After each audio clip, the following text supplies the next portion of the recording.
അനീഷ് ജനിച്ചപ്പോഴേ ഒരു കൈയും കാലും ഇല്ലെങ്കിൽ ഇരുന്ന് കരയുമോ അതോ ഉള്ളതുകൊണ്ട് ജീവിക്കുമോ? എന്നാൽ അനീഷ് ജനിച്ചപ്പോഴേ ഒരു കൈയും കാലും ഇല്ലാതെ ജനിച്ചേ. ഇത് അനീഷിന്റെ രണ്ടാം ജന്മം. അനീഷിനെ കുറിച്ച് വലിയൊരു പദ്ധതി ദൈവത്തിനുണ്ട്. ഇറങ്ങുന്നു പറഞ്ഞു. എന്നെ കാണുമെന്ന പലരും പിന്നെ എനിക്ക് കാണാനേ തോന്നുന്നില്ല. പക്ഷെ ഈ മനുഷ്യനെ എനിക്ക് വിളിക്കണമെന്ന് തോന്നി, കാണണമെന്ന് തോന്നി. ഈ മനുഷ്യനെ ഞാൻ വിളിച്ചു.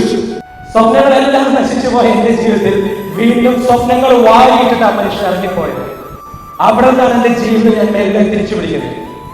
വെപ്പുകാല് വെച്ചു, കൈ വെച്ചു, നടക്കാൻ തുടങ്ങി, കച്ചവടം ചെയ്തു, അത്യാവശ്യം പിടിച്ചിരിക്കാൻ തുടങ്ങി.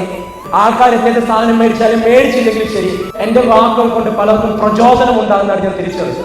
അനീഷിനെ ഒരു ട്രെയിനർ ആകാനുള്ള കഴിവ് അനീഷിനുണ്ട്. ഒന്ന് പോളിഷ് ചെയ്യാൻ നോക്ക്, അതിനൊരു മാർഗമുണ്ടെന്നുള്ളത്.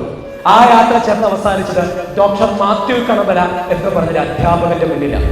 എന്നെ തിരിച്ചു കൊണ്ടുവന്ന ആ കാഞ്ഞിരപ്പള്ളിക്കാരനാണെന്നറിയാം. അനീഷെ, ദൈവത്തിന് നിന്നെ കുറിച്ചൊരു പദ്ധതിയുണ്ട്. അത് നിന്റെ നാശത്തിനല്ല, ക്ഷേമത്തിനാണെന്ന് പറഞ്ഞ നഷ്ടപ്പെടാൻ ഇനി ഒന്നുമില്ല അനീഷെ, നേടാനാണെങ്കിൽ ലോകം മുമ്പിലുണ്ടെന്ന് പറഞ്ഞ ആ കാഞ്ഞിരപ്പള്ളിക്കാരൻ ആരാണെന്നറിയാം? അദ്ദേഹം ഈ ഇൻഫന്റ് ജീസസ് സ്കൂളുമായിട്ട് ബന്ധമുണ്ട്.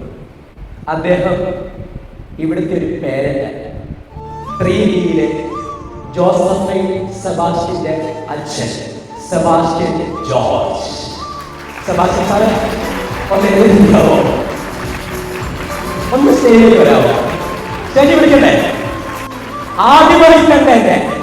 ഒരു പരിചയമില്ലാത്ത എന്നെ ആ കട്ടിലെ കയ്യും കാലും ഇല്ലാതെ ഞാൻ കിടന്ന് കരഞ്ഞപ്പോ എന്നെ ചേർത്ത് പിടിച്ച് ഇനിയും ബാക്കിയുണ്ട് അനീഷ ജീവിതം, ഇനിയും ബാക്കിയുണ്ട്.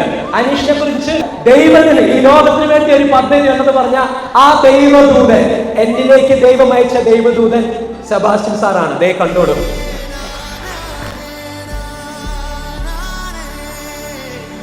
ഒരു വാക്ക്. അനീഷ് സാറിനെ കാണാൻ ചെല്ലുമ്പോൾ ഒരു വിധത്തിലുള്ള പോസിറ്റീവ് കാര്യങ്ങളുമില്ല. പക്ഷെ ഞാനിപ്പോഴും പ്രാർത്ഥിച്ചുകൊണ്ടായിരുന്നു. അന്ന് കൊണ്ടുവന്നപ്പോൾ ഞാൻ പറഞ്ഞു, ലോകമറിയുന്ന ഒരു മനുഷ്യനായി തീരാനുള്ള കരുതൽ ദൈവം നിനക്ക് വെച്ചിട്ടുണ്ട്. അതാണ് ഞാൻ കണ്ടതല്ല. Okay, thank you sir, thank you. ഒപ്പം തന്നെ അദ്ദേഹത്തിന്റെ ഫാമിലി ഉണ്ട്. ചേച്ചി ഒന്ന് എഴുതിക്കാവോ, മക്കളൊന്ന് എഴുതിക്കാവോ? ഭർത്താവിനുള്ള അംഗീകാരത്തിന്റെ പകുതി ഭാര്യയ്ക്കും കുടുംബാംഗങ്ങൾക്കും ഉള്ളതാണ്, ശരിയല്ലേ? ചേച്ചി ഒന്ന് ഒരു ഗംഭീര കൈയടി ആ കുടുംബത്തിൽ ദൈവം സമൃദ്ധമായി ആ ഫാമിലിയെ അനുഗ്രഹിക്കട്ടെ എന്ന് പ്രാർത്ഥിക്കുന്നു.